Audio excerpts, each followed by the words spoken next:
Hello and welcome to Leaderonomics Show. Today we have the CEO of WealthAsia Group with us, Miss Elsa Pau. Welcome to the show, Elsa. Thank you, Audrey. Right, so maybe you could tell us a little bit about yourself, what you do, what your career journey has been like. Okay, I guess that's a very difficult question for me to answer. Right. I do It's a lot of question, things. yeah. Yes, it's a big question.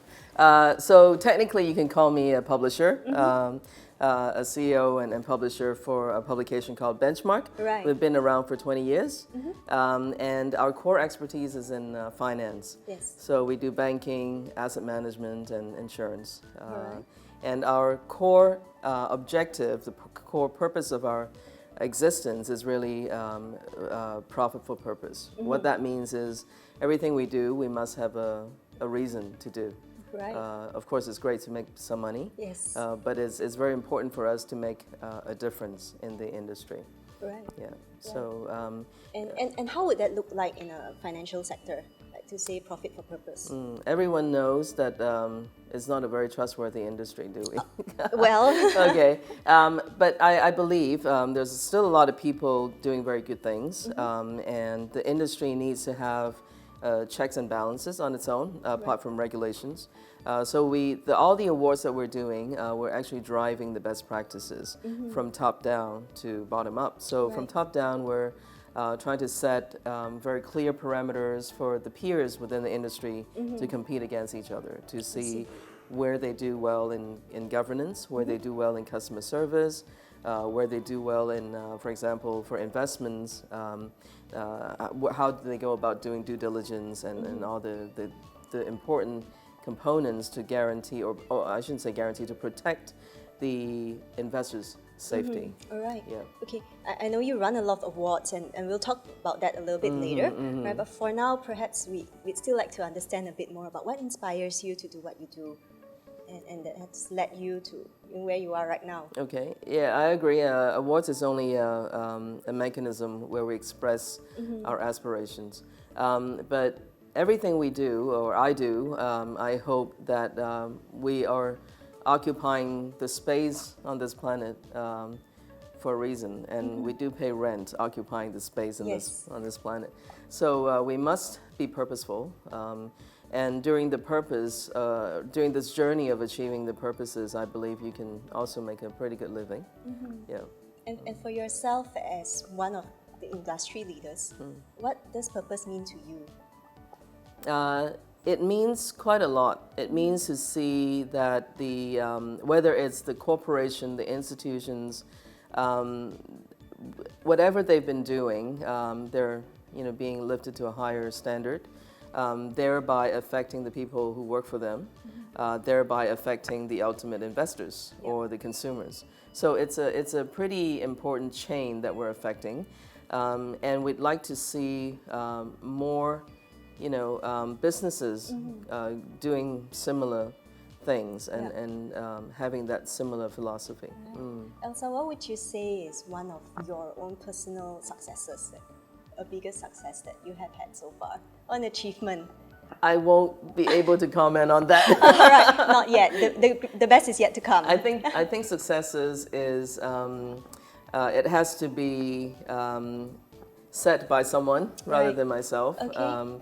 And I think I'm pretty much on benchmark, meeting my targets and in terms of having that impact component. Right.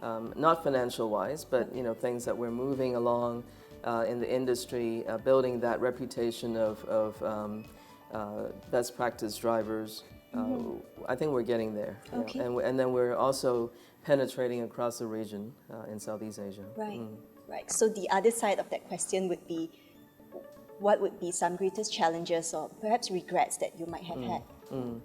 The challenges have always been when you're new to a country and you're preaching kind of your model of how difficult these awards can be won, or how difficult we do things to make people win the awards. Yeah. So throughout that journey has always been difficult because everyone always tells you that our country is different or our business is different. And then I would go, yeah, right, okay, tell me something I don't know. So I would go out and then, we would continue to preach and we would kind of like, appeal to the good side of people.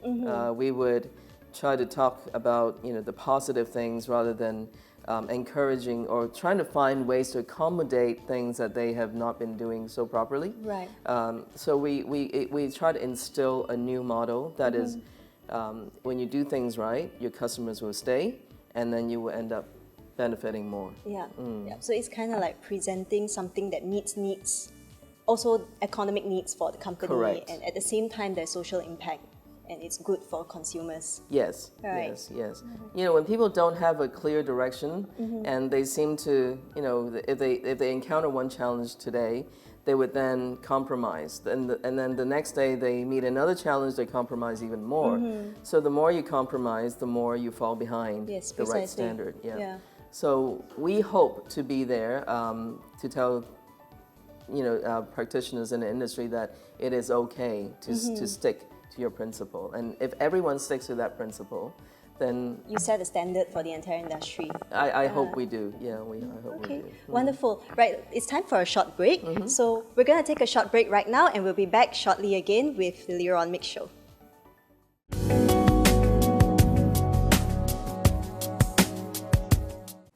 Welcome back to the Leaderonomics show with Miss Elsa Pau, CEO of WealthAsia Group and also Editor-in-Chief of Benchmark Magazine. So Elsa, perhaps Yes, you could tell Sonia. us a little bit about the work you do within Benchmark and running some of these prestigious awards. Okay. First of all, we are a title of 20 years. We've been around for 20 years. We're bilingual, English and Chinese. Right.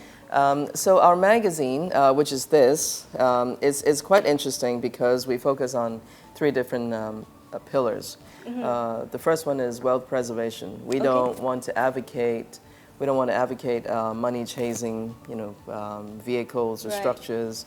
We want to encourage investors to more be looking at wealth preservation, how they could preserve their wealth without taking a big hit when the Right. market goes south. So that's quite important to focus on the fundamental of investing. And then the second portion of that is living life.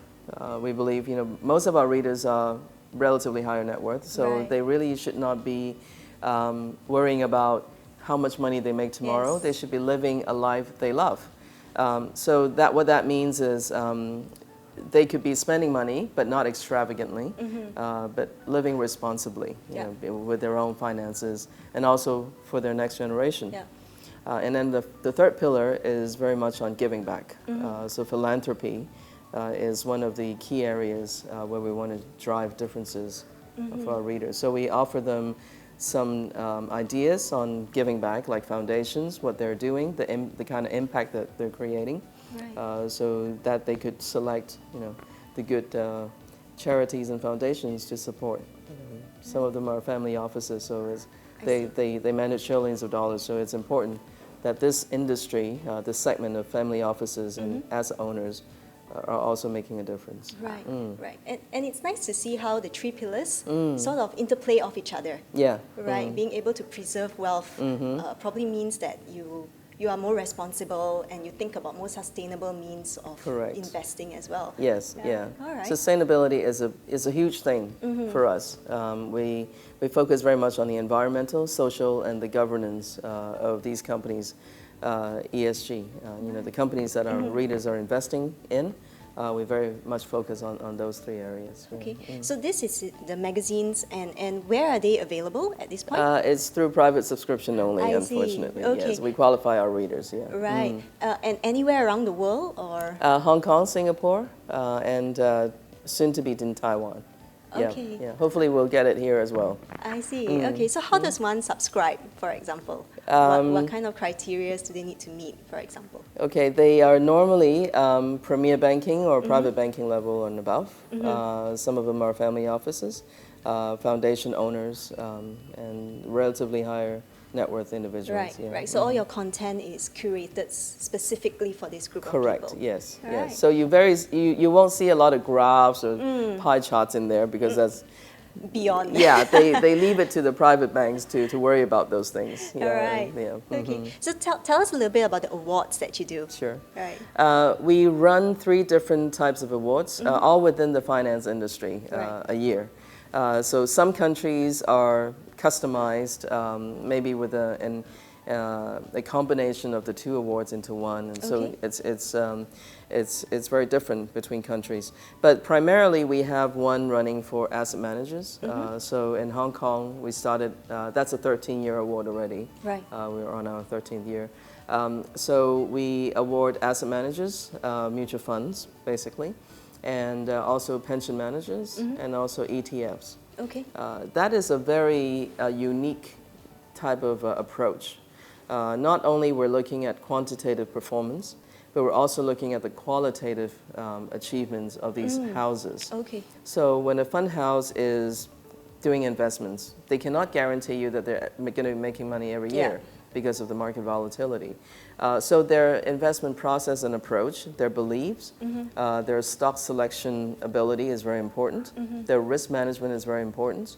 And I mentioned earlier ESG, the environmental, social, and governance approach is very important for them.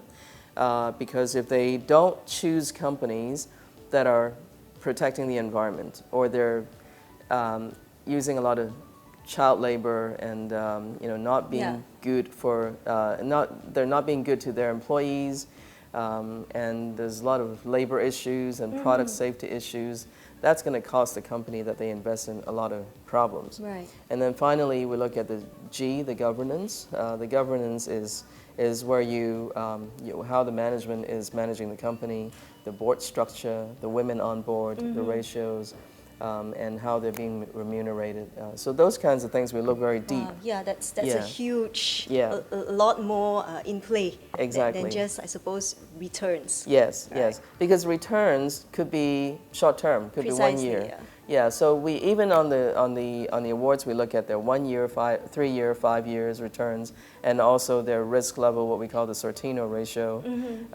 Then we look at a combination of different things before we hand out the awards. Okay. So it's very difficult to win. Yeah, it does sound like it's a long process, Yes. and you do all your work back in Yes. to just ensure that everything is according to your criteria. Correct. And then we also engage the community. By that I mean we engage the gatekeepers at the private bank. So if you walk into a bank, you try to buy a mutual fund, Right. someone behind the scene had already been screening the right fund for you. Okay. So we work with those. We're very grateful. Those gatekeepers have been long-standing judges for us, reviewing these submissions and the awards contestants' materials, and then to vote for the best award. So You mentioned 3 types of awards. Are they all similar processes involved? the philosophy It's the process is very similar.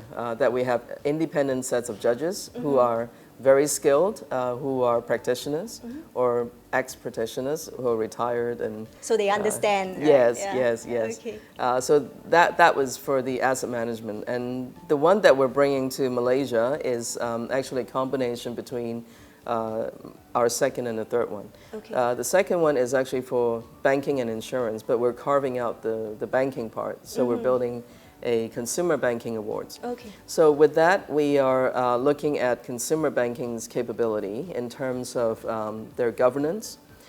So we look at their risk management approach, their compliance approach, their corporate citizenship ability, their sustainability, and all that. And we also look at the HR approach, whether they support women in the workplace, whether they're empowering them.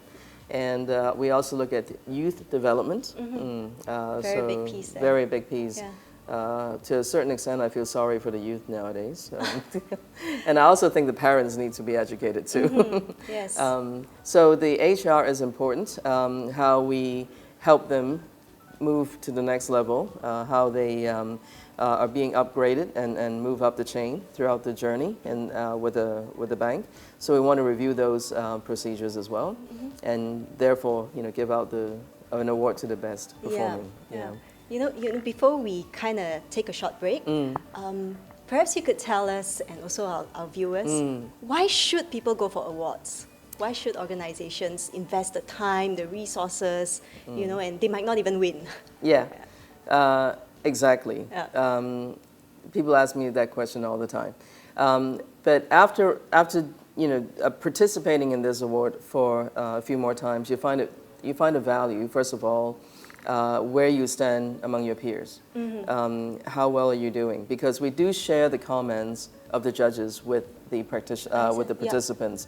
We of course won't reveal the name or where the comments come from, but we at least tell the participants where they are falling short, where they're doing well. Right, and how they can improve. Exactly, exactly. And then because our awards in Hong Kong is so prestigious now, if they won, they are advertising all over the city. You can see it on buses, trams, and everywhere. So hopefully in about a couple of years, people in this industry do see this award. But it's a very good opportunity, even for the workforce, for the team to feel prestigious if they won. It's a team motivation as well. Right. So on the third, that's why the third award with the RMs, the relationship managers. In our consumer banking awards, we're combining the institutions, the banks, and also the relationship managers in one. So the relationship managers, the bankers, are also participating, which I will tell you later about the very difficult to win process as well. Oh, all right. Okay, wonderful. And we'll take a short break right now, and we'll be back again soon.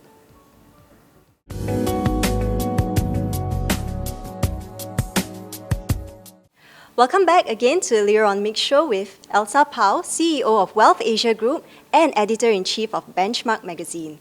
Right, we were just talking a little bit about the awards that you run in the magazine, 3 different awards, right? And there was a little bit more that you were going to tell us about. Yeah, the individual awards. Yes. I think that's quite important because at the end of the day, if all the banks are in line of the thinking of driving best practices, but if you don't get the RMs, the individual practitioners, to cooperate, that would still be a problem. So we also need to be upgrading these bankers as well. So this particular segment of the award is looking at the ability of the individuals. So we give them a very difficult case to crack. That involves investment planning, protection planning, estate planning even, especially for countries like this with a very difficult estate planning rules, and also philanthropic planning. So in every of these cases, all the ways from the rookies to the high net worth bankers, we have a different case for them to solve. And there's a lot of traps in there. It's a lot of fun. Okay. All of a sudden you see it's like an exam. Yeah, and all of a sudden you see 2 dogs mentioned in the case. So they need to think about and read between the lines. What does that mean? Yes, because at the end of the day, it's the purpose of life that's driving the investors to make an investment. It's not so much about making an investment per se or returns. So it's important to coach them along to help them understand what the clients really need. And then we put them through closed-door interviews by very difficult judges, like myself. And we also put them through what we call a peer voting. It's actually it's a very good opportunity for 400 people in the audience from the industry who don't know each other, coming from the different banks. They'll be voting for the finalists on stage. Right. And so there's a presentation as well. Yes. They'll be questioned for things that they have no ways of preparing. So they're basically we go to a forum and then you see panelists sitting on stage, and then there will be topics along the line of asset allocation or investment planning, retirement planning. So we'll be questioning those panelists, the finalists, and see how well they do, because they can't bluff. What they know is already on there. And then finally, we get to choose them the best of the best. So it's a pretty difficult journey, but it's very incentivizing because the banks will get to know who the best in the banks are. They also sometimes use that as a KPI, or winning this award as a KPI. to show that, or to give the opportunity for the winners a promotion. So that has happened in Hong Kong for many years. Wow. So we hope that this will be a new benchmark that we set over here as well. Wow. And I really see now how winning it would be such a big cause of celebration. Yes. Because the process itself is difficult. Very and I much suppose so. even not winning it gives you a lot more, I suppose, experience and knowledge. It's a valuable learning process. Yeah. Oh, Yeah. fantastic. Yeah. Elsa, you've been named one of Asia's most influential women, right? Long And time ago. what does that mean for you? I really don't know what that means for them to name me that. And I think, of course, that's a very prestigious magazine. I have a lot of respects for them. And all my peers who were named were also very senior people in their own respective countries. But coming back to empowering women, I think that's also one of our social purpose as well. Yes. We also host the Women Extraordinaire Forum for a few years. In there, we are looking at helping women focus on the few very key pillars, which is the family, wealth, health, and their career. Yes. So they all have very different needs. But I think, honestly, in Southeast Asia, especially Hong Kong, Singapore, or Taiwan, where we're very active, women are treated equally. They're very, there's no clear biases or where the law is not protecting women per se. Here, I find that the government is also placing women's support as a national agenda. So I think throughout the whole Southeast Asia, this is going the right way. However, I always say that when the law is there to protect already, or there's no particular law to discriminate, then it's really up to the women themselves to reach out and do it. Because we don't want people to hand us everything on a silver platter, right? We want to still achieve things like and we can. Yeah, we can. Yes. Women are very intelligent, very, well, the communications are a lot better. And of course, men also have their own skill sets. Yes. Women have their own skill sets. It's complementary on both sides. Yeah. If I had to say just one thing or advice, I would say, don't even look at it as an issue. Look at yourself as a normal human being. Right. And then see through yourselves, what are you born with, in terms of talents and skills and capabilities, and then you could just focus on your strength and go do it. Yeah, instead of thinking, oh, I'm a woman, I may not be as good as a man, and you're wasting time. Yeah. You're wasting time. But I suppose family is still one of the big, I wouldn't say challenge, but it's an aspect where women have to take more consideration on, I suppose, with children. How would that influence or impact? Well, I think first of all, to make the husband also a partner. Yeah, make them part of the chores, the activities at home. But I think women also are very multitasking. I think they're being pushed to be multitasking in a way. But of course, this is not a simple issue to overcome overnight. And then there's also the social pressure as well. Not the social pressure on women, but also the social pressure on men. I think the social pressure on men pushes them to be more responsible, to carry everything on their shoulder in terms of family financials and the next generation and the well-being of the next generation. And I think they're both gender doing different tasks, equally important. So I think in a way that if we can just try to strive for balance, like women, a husband and wife, both share equally on the financial contribution, on taking care of the children. You take the child to the clinic once, I take once. They all share different responsibilities. But the women have to have that courage or the willingness to delegate to the husband, right? Most women think that, what do you know about kids? It's true, right? They don't trust their husbands either. Exactly. So it's a give and take. All right. So if you were in a room of, I suppose, aspiring young women who really want to come out and make a difference, what would be some key words of advice you would give them, or what would you say to them? I would just say be a global citizen, be gender neutral, and think of your own ability. Don't think in terms of gender. Think what you're good at. Think what your personality is like. What kind of industry do you belong? Or where do you excel? Where do you do well? And just follow that journey. And everything about positive. Right. Going for counting on your talents, counting on your gifts, and then you just pinpoint on it and just go for it. Yeah. Working on strengths. Yeah, working on strengths Right. and build on it. All right, wonderful. Thank you for tuning in to Leaderonomics Show. See you again soon.